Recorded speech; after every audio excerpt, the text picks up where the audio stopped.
اللہ رب العزت کی بارگاہ اقدس کے اندر دل کی اتھا گہرائیوں سے حمد و ثنا اور آقا نامدار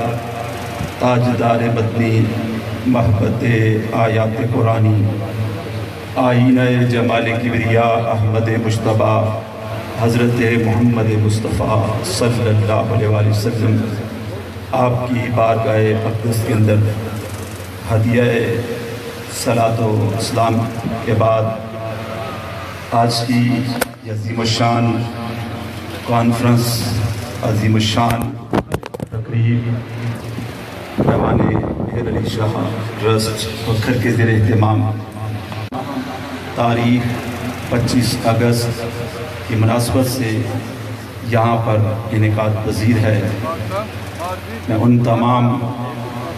کارکنان کو، ان تمام مسنیوں کو مبارکباد پیش کرتا ہوں جنہوں نے اس عظیم الشان کانفرنس کا انعقاد کیا۔ یہ دن ہمیں اس بات کی یاد دلاتا ہے کہ اسلام کی تاریخ پر نظر ڈالیں، آقا دو جہاں سرکار دو عالم صلی اللہ علیہ وآلہ وسلم کی ظاہری حیات طیبہ یا آپ کے وصال با کمال کے بعد جب بھی کوئی مشکل مرحلہ آیا تو میدان کے اندر سر فہرست خاندان نبوت والے یا آل رسول والے ہمیشہ جب بھی مشکل گھڑی آئی، آپ تاریخ کا مطالعہ کر کے دیکھیں، سرکار دو عالم صلی اللہ علیہ وسلم کے ساتھ اہل قریش کافروں نے جب جنگیں کی تو مقابلے کے اندر انفرادی طور پر جب لڑائی ہوئی تو سب سے پہلے کون میدان میں آیا؟ حضرت امیر حمزہ رضی اللہ تعالیٰ عنہ، حیدر کرار شیر خدا رضی اللہ تعالیٰ عنہ۔ بدر ہو، احد ہو، خندق ہو، خیبر ہو، ہر موقع پر نبی علیہ السلام کے خاندان کے احباب سر فہرست رہے۔ سرکار دو عالم صلی اللہ علیہ وآلہ وسلم کے وصال کے بعد جب انتہائی مشکل ترین مرحلہ آیا تو اس وقت راکب دوش مصطفیٰ، سرور خاطر خیر النساء، نور نگاہ علی المرتضیٰ، سید الشہداء حضرت امام حسین رضی اللہ تعالیٰ میدان عمل کے اندر آئے۔ پھر وقت گزرا، آگے حالات چلے، لاہور کے اندر حضرت داتا گنج بخش علی حجویری، اجمیر شریف کے اندر دیکھو تو عطائے رسول نائب رسول فی الہند خواجہ خواجگان حضرت خواجہ غریب نواز حسن سنجری اجمیری رحمت اللہ تعالیٰ کی ذات بابرکت نظر آتا ہے۔ پھر اس کے بعد بغداد شریف کی طرف نظر ڈالو، بنو عباسیہ کا دور ختم ہو رہا ہے۔ اس وقت جب انتہائی مشکل ترین حالات تھے تو حسنی حسینی، محبوب سبحانی،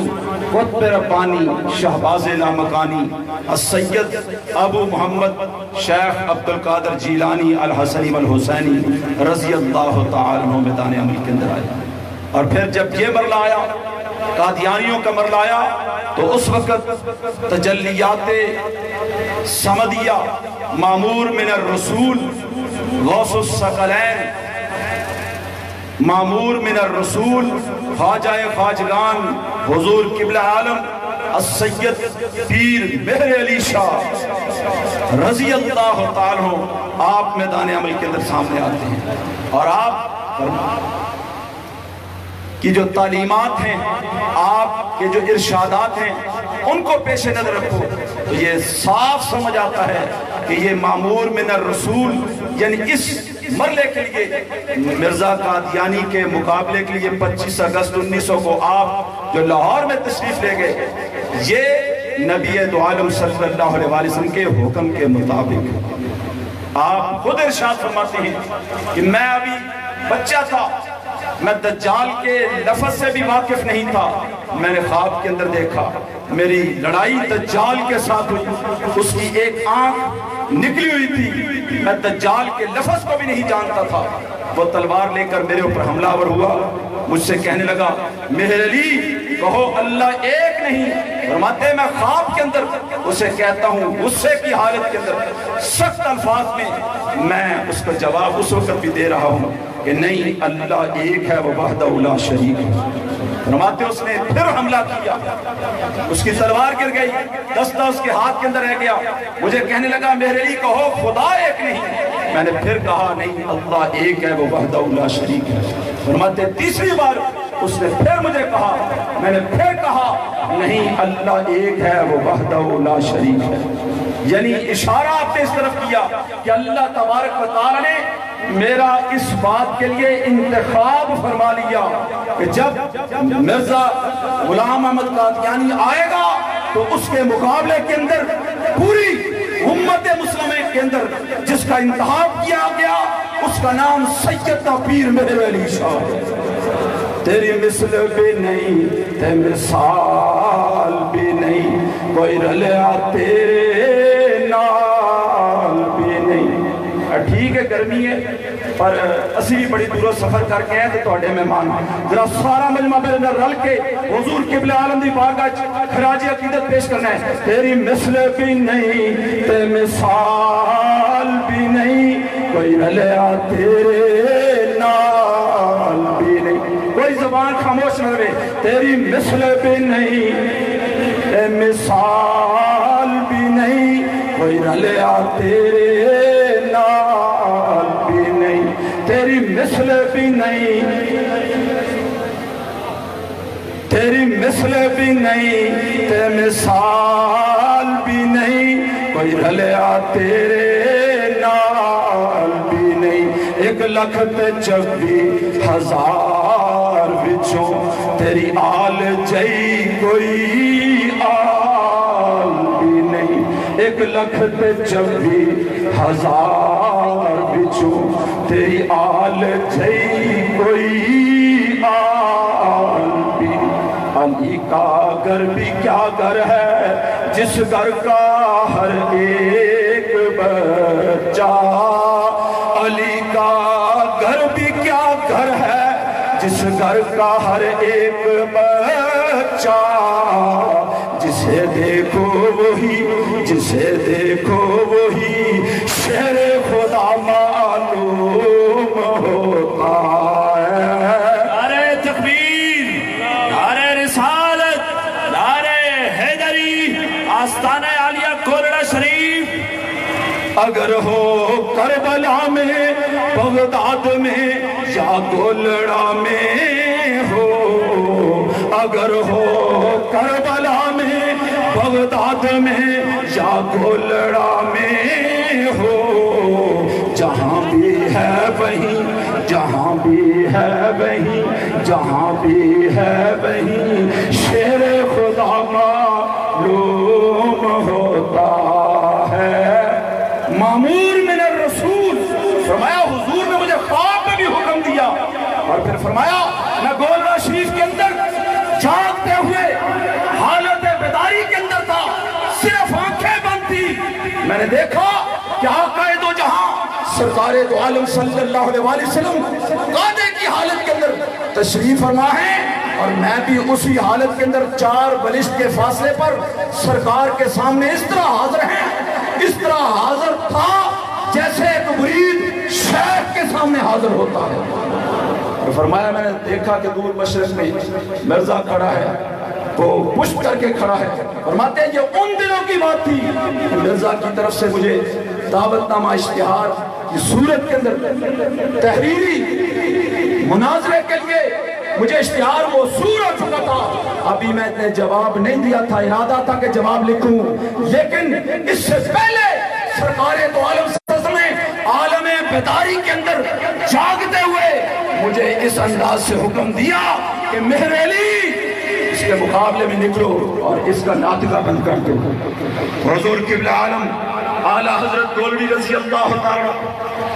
مرزا تو سمجھتا تھا نا کہ یہ پیر ہیں،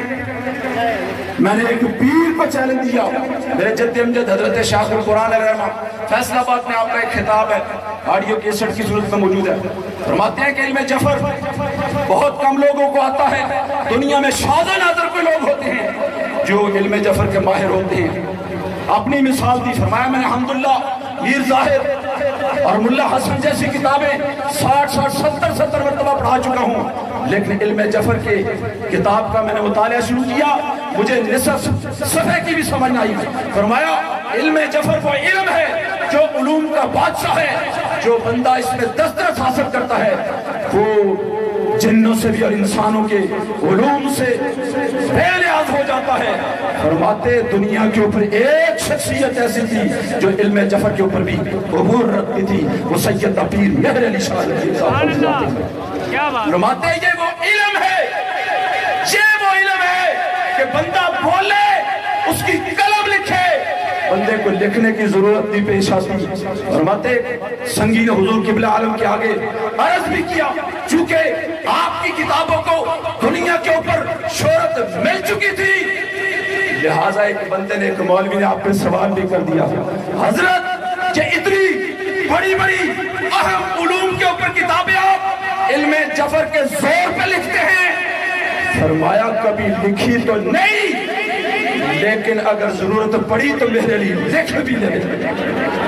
کبھی لکھی تو نہیں، جو فصیح تھے جو بلیغ تھے بے نوا ہوئے بے زباں ہوئے، تیرے سامنے جو ہی آ گئے تیرے دبدبے سے دبے رہے۔ فرمایا کبھی لکھی تو نہیں، اگر ضرورت پیش آئی میرے علی لکھ بھی لے گا۔ فرماتے کہ وہ جو مرزا تھا نا، آج کل تو یہ پین اور بال پوائنٹ ہیں، کافی دیر تک لکھتے ہیں، اس وقت تو ہولڈر اور سیاہی ہوتی تھی، اور مرزا خوش نویس تھا اور وہ ہولڈر کو کافی دیر دوات میں ڈبو کے رکھتا تھا اور پن ہولڈر کی پن کے ساتھ ٹیڑھا کر کے لکھتا تھا اور دیر تک لکھ سکتا تھا۔ اس نے سمجھا میں بڑا چلاک اور شاطر آدمی ہوں، میرے سامنے تو ایک پیر آئیں گے، ان کو اس چیز کی سمجھ نہیں آئے گی، لہٰذا کہا کہ 20 صفحے لکھتے ہیں۔ حضور قبلہ عالم گولڈاشی سے جو تشریف لے گئے تھے وہ تحریری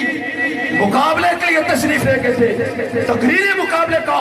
آپ نے اس لیے فرمایا اگر مرزا وہاں پر آ جائے اس سے بات بھی ہو جائے گی، بڑے بڑے اکابر علماء موجود ہوں گے، ان کے ہوتے ہوئے ہم قوم اللہ یشکا جلیسون، ہو سکتا ہے ان کی برکت سے وہ توبہ کر کے جائے۔ جب حضور قبلہ عالم لاہور پہنچے وہ نہ آیا، اس نے کہا کہ میری شرط یہی ہے کہ قلم دوات آپ بھی لیں میں بھی لیتا ہوں، اور 3 افراد کی کمیٹی بھی بنا دی جائے، کوئی اشارہ بھی نہ کرے، دیکھیں گے کہ پہلے تفسیر کے 20 صفحے کون لکھتا ہے۔ حضور قبلہ عالم نے اس وقت فرمایا، حضور قبلہ عالم نے فرمایا مجھے تیری شرط منظور ہے، لیکن میری بھی ایک شرط ہے، قلم دوات تو بھی سامنے رکھ، میں بھی سامنے رکھتا ہوں، مہر علی بولے گا مہر علی کی قلم لکھے، تو بول تیری قلم لکھے۔ لیکن مرزا اس بات پر دوڑ گیا، مرزا دوڑ گیا، اس کو پتا چلا کہ میرا مقابلہ کسی عام سے پیر کے ساتھ نہیں، میرے مقابلے کے اندر کے سامنے وہ آئے ہیں جو مامور من الرسول ہیں، اور آپ جب تشریف لے گئے آپ کی عمر 42 سال، آپ کو درس تعلیم سے فارغ ہوئے 22 سال ہو چکے تھے، 18 سال آپ کو مسند تدریس پر ہو چکے تھے، اور حج پر جو اشارہ ملا 10 سال وہ تھے، 42 22 18 اور 10 ان کا مجموعہ بنائے تو یہ 92 بنتا ہے۔ جانے والا میرے علی حضور قبلہ عالم حیدر کرار شیر خدا کے بیٹے، اور یہ عدد بتا رہے ہیں 92، جس سرکار کے نام کی عدد ہیں، یہ بتا رہے ہیں کہ حضور نے خود آپ کو بھیجا، اور آپ وہاں پر تشریف لے گئے۔ مہر منیر کے اندر لکھا ہوا ہے سید چانن شاہ صاحب 24 اور 25 اگست کی درمیانی رات کو وہ فرماتے ہیں، جابا شریف علیہ سید چانن شاہ صاحب فرماتے ہیں میں نے رات کو خواب کے اندر دیکھا جیلم کا پل، میں نے اس کے اوپر دیکھا کہ ایک فوج جا رہی ہے، جھنڈے لہرا رہے ہیں، میں نے ان سے سوال کیا تم کون لوگ ہو؟ کہنے لگے ہمیں غوث پاک نے بھیجا، ہم بغداد شریف سے آئے ہیں، ہمیں غوث پاک نے بھیجا ہے کہ جاؤ لاہور میں جا کر میرے بیٹے مہر علی کی تائید کرو.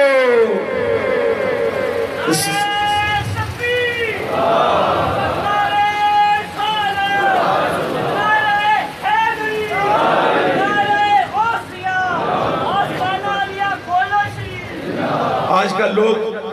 بڑی باتیں کرتے ہیں، جی وہ فلاں نے بڑا کام کیا. حضرت جیسے کہ کچھ علماء کے نام بھی لے رہے تھے. مجھے بھی ایک سنگی نے چند دن ہوئے منڈی پابندی سے فون کیا، کہنے لگا جی وہ ہمارے علاقے کا مولوی نہیں مانتے ہیں، وہ بک بڑی کرتے ہیں. میں نے کہا یہ بھی ضروری ہوتی ہے. گھر ہو بڑا اچھا گھر ہو، اس کے اندر مہمانوں کو بٹھانے کے لیے ڈرائنگ روم ہو، کھانا کھلانے کے لیے ڈائننگ روم بھی ہوتا ہے، کھانا پکانے کے لیے کچن کا کمرہ بھی ہوتا ہے، کپڑے دھونے کے لیے واشنگ روم بھی ہوتا ہے، سونے کے لیے بیڈ روم بھی ہوتا ہے، پڑھنے کے لیے اسٹڈی روم بھی ہوتا ہے، ٹی وی دیکھنے کے لیے ٹی وی لانچ بھی ہوتا ہے. لیکن وہ گھر بڑا خوبصورت ہو، اگر اس میں لیٹرین نہ ہو تو وہ گھر کسی کام کا نہیں ہوتا.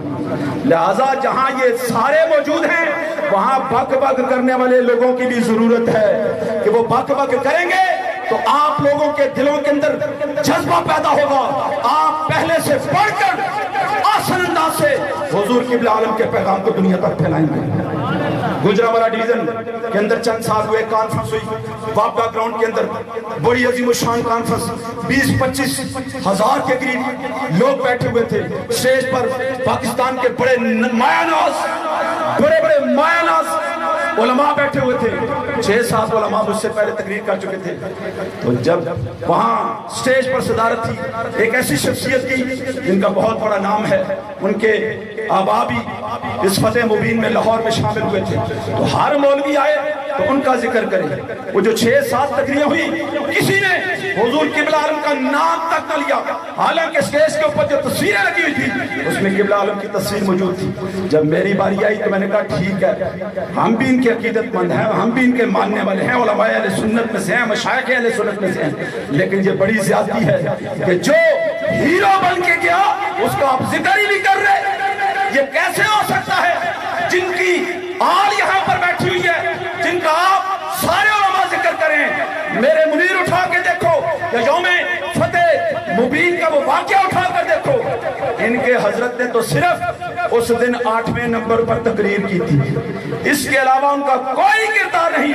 حضور قبلہ عالم وہ تھے جنہوں نے اس مارکے کو جیتا تھا، اس کے اندر کامیابی حاصل کی تھی، اور پھر اس میں بھی حضور غوث پاک کی تائید اس طرح شامل تھی کہ وہ جو فتح مبین والا پروگرام ہوا تھا اس میں تلاوت نعت کے ساتھ دعا تک 11 نام پکارے گئے تھے، 10 نام اوروں کے تھے، تقریر کرنے والے اور تھے، 11ویں نام پر حضور قبلہ عالم تشریف لائے. آپ نے دعا فرمائی تھی. یعنی اس یوم فتح مبین کے حوالے سے صاف پتہ چلتا ہے یہ کام آپ نے سرکار کے حکم سے کیا، غوث پاک کی تائید سے کیا. حضور قبلہ عالم وہ علمی خزانہ ہے جہاں وہ ایسا خزانہ جہاں مفسرائے تفسیر کا سودا لے کر گئے، محدث آئے حدیث کا سودا لے کر گئے، فقیہ آئے فقہ کا سودا لے کر گئے، عالم آئے علم کا سودا لے کر گئے، فقیر آئے فقر کا سودا لے کر گئے، ولی آئے ولایت کا سودا لے کر گئے، محبت والے آئے عشق کا سودا لے کر گئے، عشق والے آئے عشق رسول کا سودا لے کر گئے. اور پھر جو حضور غوث پاک کے ماننے والے وہاں پر جاتے ہیں، حضور غوث پاک جن کو بھیجتے ہیں وہ اس آستانے پر آتے ہیں تو لنگر غوثیہ لے کر جاتے ہیں. وما علینا الا البلاغ.